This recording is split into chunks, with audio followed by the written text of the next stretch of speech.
Hi guys and welcome back to How to Maximize. For today's video, I'll show you how to delete a Google email account. To start this tutorial, open your Google Chrome browser and make sure you're logged in as well.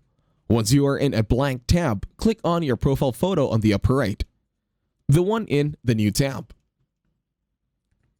Once you're here, you're going to be going to click on Manage your Google account. It will be under your name and your Gmail.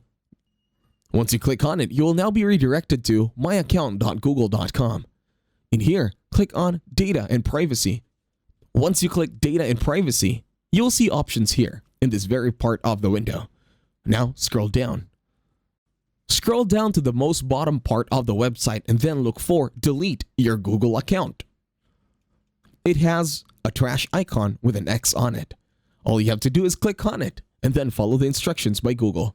And that's it. Thank you very much for watching. Please leave a like, share, and subscribe to the channel.